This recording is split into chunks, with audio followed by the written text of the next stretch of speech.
The stillness of the West Virginia mountains held an eerie tranquility that both intrigued and unnerved me. As a college student seeking respite from the chaos of academic life, I stumbled upon a strange temptation while browsing Amazon one evening: a voodoo doll. It seemed like a harmless diversion, a mere trinket to pique my curiosity.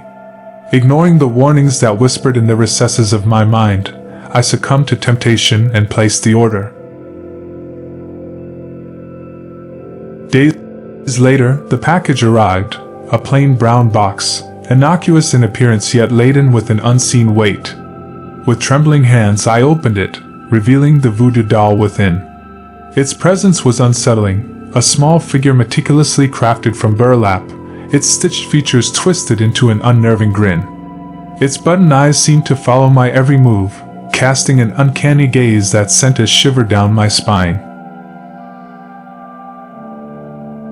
I placed the doll on a shelf, intending it as a mere decoration, oblivious to the dark forces that would soon be unleashed upon my life. At first, subtle disturbances unsettled my senses, a faint rustling sound that echoed through the empty rooms, fleeting glimpses of movement at the edge of my vision. I dismissed them as mere figments of my imagination, the byproducts of an overactive mind. But as the days wore on, the disturbances grew bolder, intruding upon my daily routine with an insidious persistence. Objects inexplicably shifted position overnight, photographs would mysteriously fall from the walls, and a cold breeze would brush against my skin, even in the absence of open windows.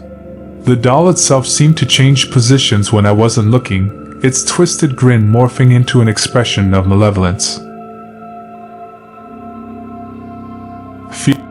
Fear began to seep into my every waking moment, saturating the air with an intangible tension.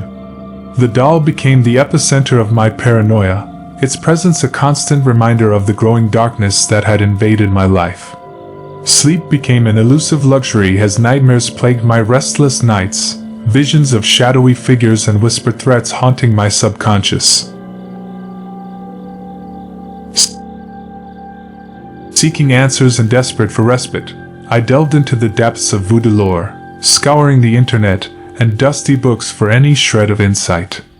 What I discovered sent chills down my spine. A voodoo doll was not a mere plaything but a conduit, capable of channeling malevolent energies and dark intentions.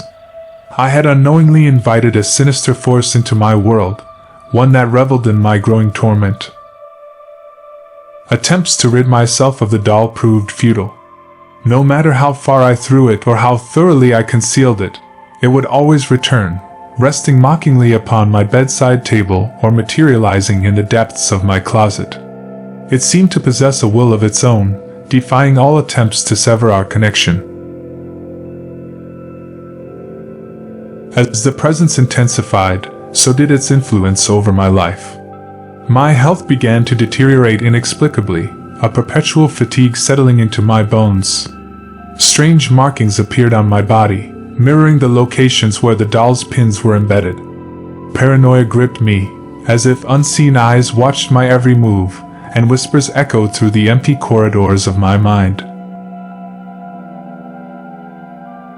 I sought help, consulting experts in the occult and desperate souls who claimed to possess knowledge of the dark arts. They offered rituals and incantations, but each attempt to banish the doll's influence seemed to only strengthen its hold.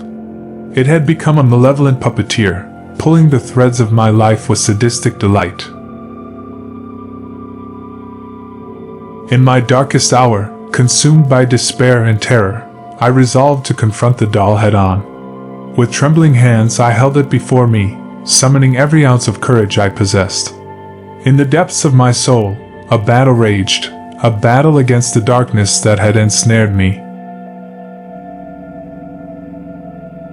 As I faced the doll, its burlap visage seemingly contorted with malice, I realized that my only hope lay in breaking the cycle of fear and submission. With a surge of determination, I raised a flame to the doll, watching as the fabric ignited and the sinister entity within screamed in agony. The fire consumed it, reducing it to nothing more than ashes.